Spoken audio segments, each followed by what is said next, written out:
Time now to have a look at a continuous passage, a so-called unseen translation, as in a chunk of Latin that you've not seen before that you have to translate into English. Now behind me on the projector is exercise 148 from Clarke's Latin Book 2 about the various doings of Donaldus Trump. Now whenever you come across an unseen, it is very sensible to begin by reading the so-called blurb, the bit at the top in italics. It gives you a rough idea of what's going on, and it may mention the odd Latin name that's likely then to come up in the passage and won't necessarily be given to you in the vocab at the bottom.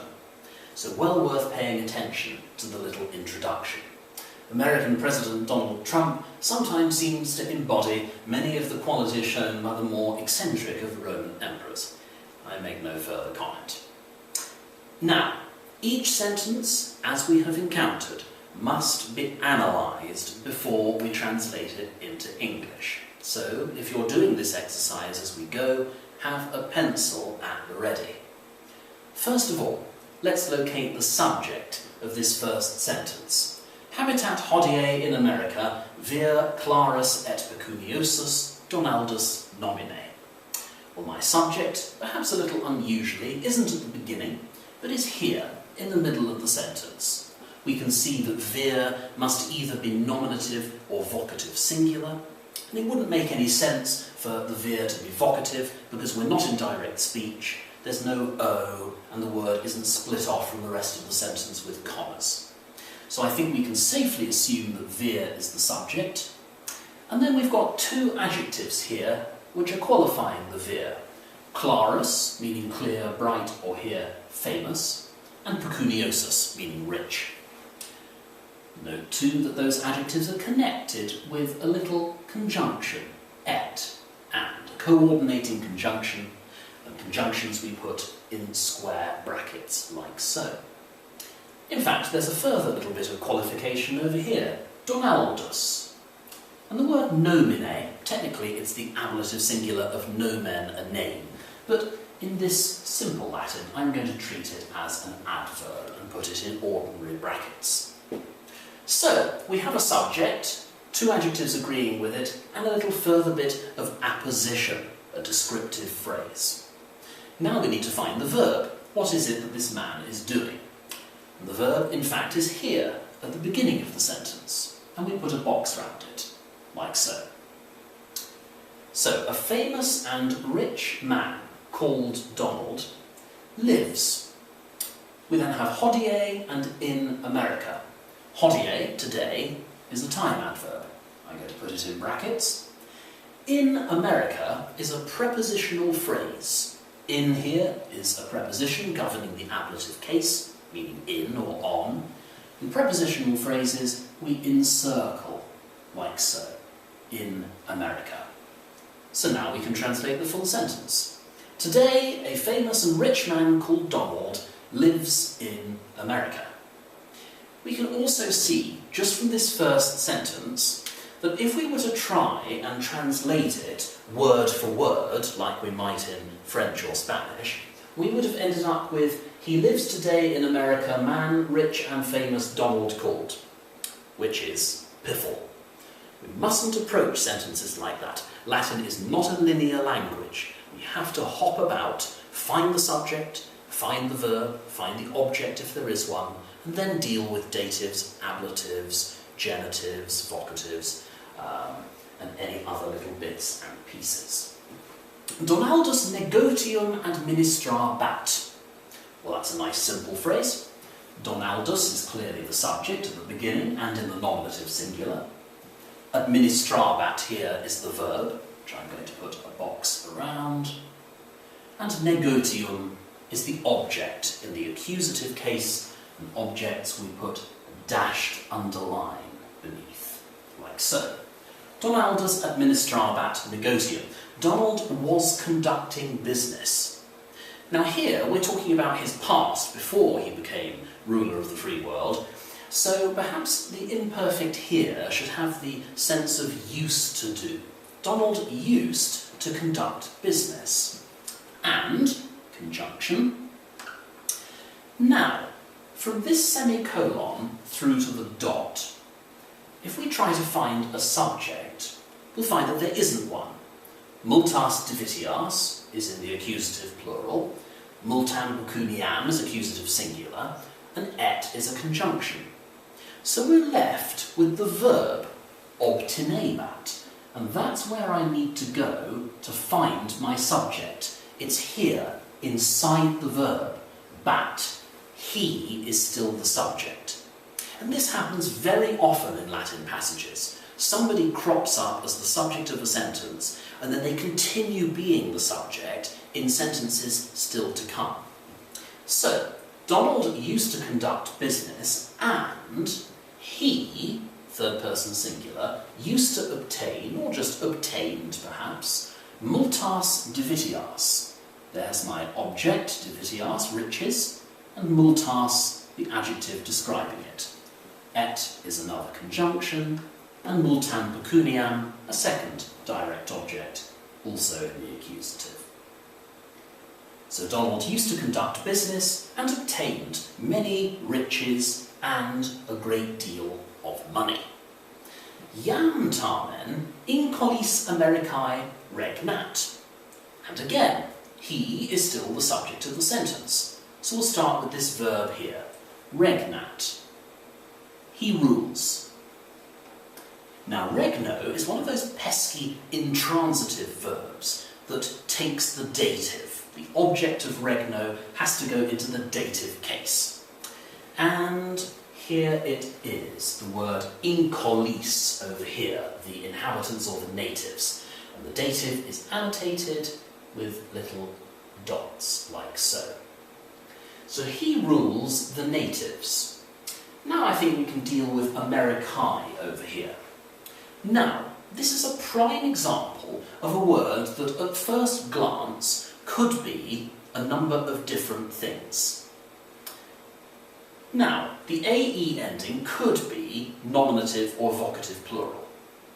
Again, it definitely isn't vocative in the same way that vir couldn't be vocative. There's no O, there's no commas, and we're not in direct speech. But also, America can't be plural. So it's not going to be vocative plural, and it's not going to be nominative plural either. That leaves us with the genitive singular and the dative singular. It's either going to be of America, or to or for America. Now, it could be dative singular, the object of regno. He rules America. But if that were the case, what would the incollis be doing? The sentence wouldn't make sense. And he can't be ruling the natives to America or for America. That doesn't really make any sense either. I think we can safely assume that Americae is in the genitive case. Genitives are double underlined. He rules the inhabitants or the natives of America. Iam and tamen. Iam is an adverb meaning now, and tamen is a conjunction meaning however. Posh word for but, essentially. Now, however, he rules the natives of America. Corium Donaldi aureum est. Corium is my subject. That's a neuter noun. The skin. Donaldi, genitive, of Donald. And our verb is here, est, the verb to be. The skin of Donald is aureum, orange. Comam flavam quoque habet. Habet is the verb, and that has, again, the subject inside it. He has comam flavam. Flava is yellow, and coma is hair, and quoque is an adverb. He also has yellow hair. Dextram parvam saepe vibrat et sic dictitat. Now, it's worth noting at this juncture that if we were Romans, who somehow had the internet and video technology, you would see this in front of you, most likely, as a long string of capital letters. No lowercase letters, no punctuation, and quite possibly no spaces. So how would we know when a sentence was likely to be ending. What tends to go at the end of a Latin phrase or sentence? The verb. So often, when we come across a verb, we should stop, particularly if, like here, the verb is followed by a conjunction. Something's happening here, and then something else happens. So treat vibrat as the end of a section, and deal with the words leading up to it before we then continue with the remainder of the sentence. Vibrat, he waves, like to vibrate. Dextran is his right hand, and that's the object in the accusative, so dashed underline. And parvan is an adjective qualifying the hand, his little hand. Saipi, often an adverb. He often waves his little right hand, and dictitat, he speaks repeatedly. Sic, thus or in this way. O incoli, inquit, morum mox aedificabilis, magnum erit, sic advenas our patria arche bimus. Now, O incoli is very obviously in the vocative case. We're in direct speech, it's got a vocative ending, it's split off with a comma, and it's got an O in front of it. It could not possibly be anything else. O natives. And the vocative is analysed with a jagged line like so. Now, inquit is an irregular verb, meaning he or she says or said. It can be present or past. I think here the present makes more sense because we're describing how he is at the moment. And note that Latin rather likes to put verbs of speaking like this a few words into a speech. You get a little bit of direct speech, then the speech marks finish, you get your verb of speaking, and then the sentence continues. So, O natives, he says, mox aedificabimus murum. Now this time, the subject is in a different person. Aedificabimus, mus, first person singular, I, you, he, she, it, we. Note that whenever you get direct speech, you're much more likely to come across other persons besides the third. So you're quite likely to come across the first person, I, or we, like we have here.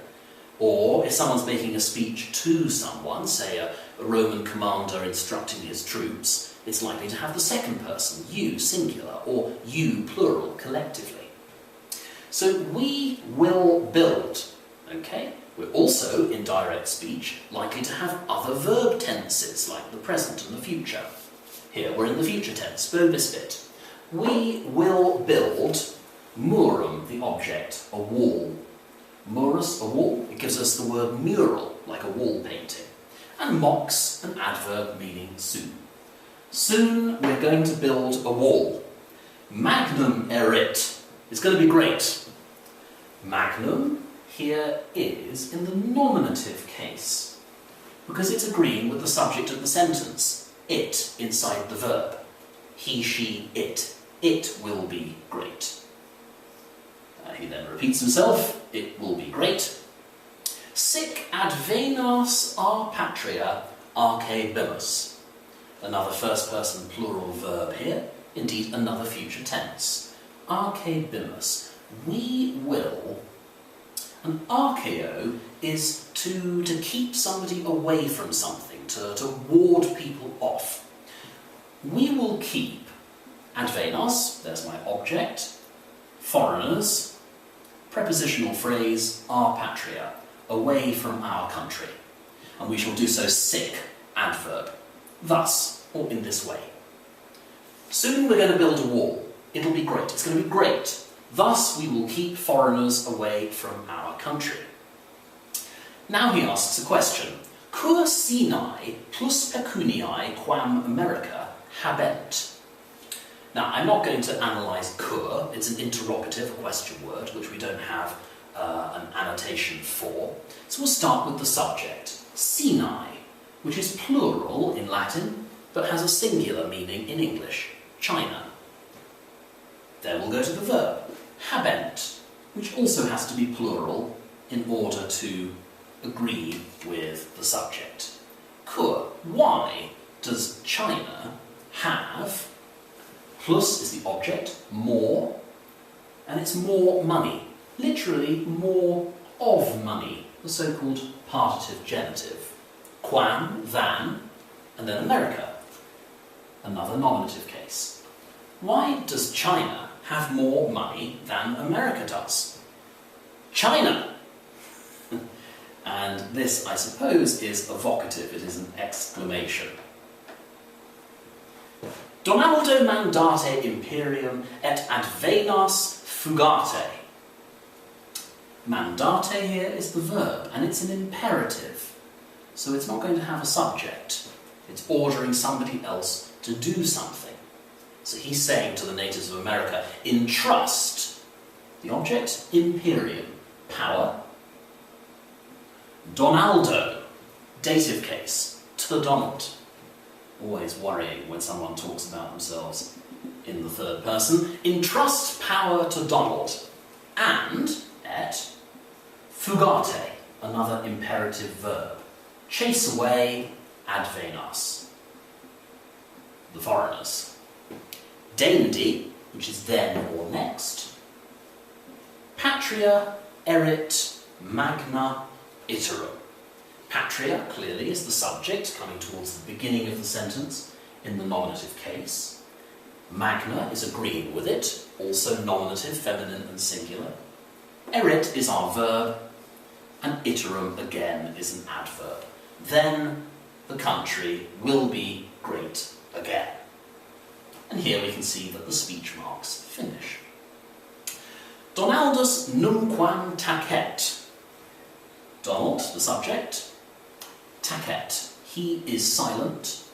And numquam is an adverb meaning never.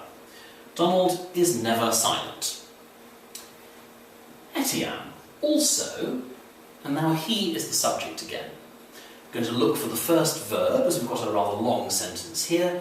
Nuntios parvos notat, followed, just like we've had before, by a conjunction. So we'll stop at notat, deal with the words before it, and then move on with the rest of the sentence. He also writes down nuntios, messages, specifically parvos nuntios. He also writes little messages, et, and, communicat, and he shares them with, ablative, multis discipulis, with his many followers. I think you probably can imagine what we're talking about here. Donald is never silent. He also writes little messages and shares them with his many followers. Nunc, now. In animo habet bellum contra Koream. So he remains the subject of the sentence. Habet is the verb. We put a box around it. Now he has. The object, bellum. He has war. And then we have two prepositional phrases. Contra Koream, against Korea, and in animo, in his animus, in his mind. And the verb in animo habeo is a kind of set phrase. I have it in mind to do something, or I intend something. Now he intends war against Korea. Enim, for, non amat tyrannum patriae. Amat, he loves. Non amat, he does not love. Tyrannum, the king or the ruler. Patriae, genitive, of the country. For he does not like the country's ruler. Quod tamen pilas clava diu cotidie pulsat, saepi occupatus otio quam magisterio est. Now, quod, I hope you will remember, is a special kind of conjunction. It's a subordinating conjunction, i.e., it introduces a subordinate clause. And subclauses, as we've discussed, must be split off from the main clause using slashes. So let's look for the end of this clause. Quod tamen pilas clava diu cotidie pulsat. We go to the next verb. So that's where my subclause ends. Because pulsat, he is still the subject, he hits. Pilas, there's the object, balls. Clava, ablative, with a club. And then we have two adverbs here, diu, for a long time, and cotidie, every day. We also had another conjunction over here, tamen. Because, however, every day he hits balls with a club for a long time, again, hopefully you can work out what we're talking about here, saipi, often, est from the verb to be, he is. Occupatus, an adjective describing him in the nominative case. He is often busy. And then we have two ablatives with otio, leisure, quam, rather than, magisterio, duty. Now I'll just read out the full translation. I'll stand here, so hopefully you can just about see me and you can see the screen as well, and follow along with the analysis and make sure that you understand how we've translated everything into English. There lives today in America a famous and rich man called Donald. Donald used to conduct business and obtained many riches and a great deal of money. Now, however, he rules the inhabitants of America. Donald's skin is orange. He also has yellow hair. He often waves his little hand about and speaks repeatedly in this fashion. "Oh, natives," he said, "soon we're going to build a wall. It's going to be great. It's going to be great. Why does China have more money than America? China, entrust power to Donald and chase away the foreigners. Then our country will be great again." Donald is never silent. He also writes little messages and shares them with his many followers. Now he intends war against Korea, for he does not like the king of that country. Because, however, every day he hits balls with a club for a long time, he is often busy with leisure rather than with duty.